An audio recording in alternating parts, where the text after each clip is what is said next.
বাংলাদেশ ব্যাংকের নতুন ৩ সিদ্ধান্তে মূল্যস্ফীতি বাড়বে, তবে অল্প সময়ে এই অবস্থান থেকে ঘুরে দাঁড়াবে অর্থনীতি।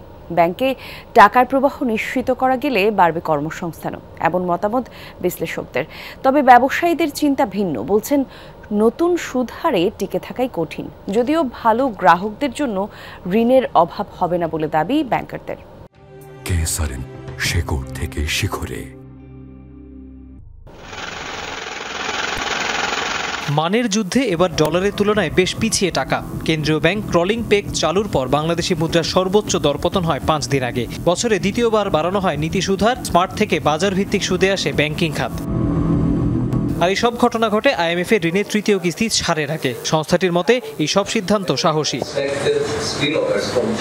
বাংলাদেশে বিনিয়োগ কাঠামো গড়ে উঠেছে ব্যাংককে ঘিরেই। পুঁজিবাজার বা বন্ডের মতো অন্য উৎসের এখানে খুব একটা প্রচলন নেই। সেক্ষেত্রে ব্যাংকের ইন্টারেস্ট রেট বাড়লে কি অর্থনীতি সামাল দেওয়া যাবে?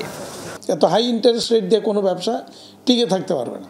তখন তাকে বাধ্য হয়ে তাকে হয়তো ব্যবসায় লস করে তাকে চলে যেতে হবে, অন্যথায় ব্যবসা বন্ধ করে দিতে হবে। সেন্ট্রাল ব্যাংক যেটা বলেছে, আপনি যেমন ধরেন এখন বলেছে ক্রলিং পেগে বলেছে 117 টাকা। এখন তারা দেখবে কেউ এটাকে উল্টাপাল্টা রেট কোট করছে কিনা।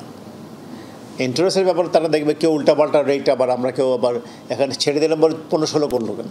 But at the same time যদি 15-16 কবা যেখানে এক্সওয়াইজ যেটাই করো না কেন, আপনার কাজটা কিন্তু আলটিমেটলি কিন্তু যারা ভালো কাস্টমার তারা কিন্তু ওই লোয়ার রেটেই নেবে এবং তারা ওইটাতেই পাবে।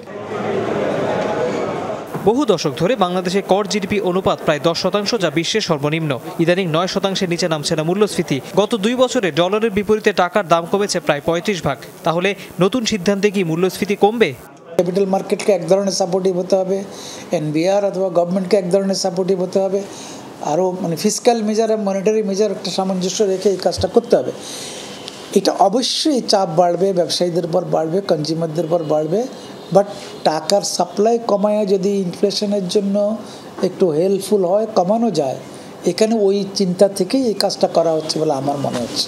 এখন ডলারের দাম বেড়ে গেল, এখন ইম্পোর্ট কস্ট বেড়ে যাবে। ইম্পোর্ট কস্ট বাড়লে খাদ্যদ্রব্য ইম্পোর্ট বা অন্যান্য জিনিস আবার এটার আবার মূল্যস্ফীতি বেড়ে যাওয়ার আশঙ্কা আছে। কেন্দ্রীয় ব্যাংকের পূর্বাভাস, আগামী বছরের জুনে বাংলাদেশে বৈদেশিক মুদ্রার রিজার্ভ হবে $20 বিলিয়ন কাছাকাছি। তৌহিদ হোসেন, যমুনা নিউজ, ঢাকা।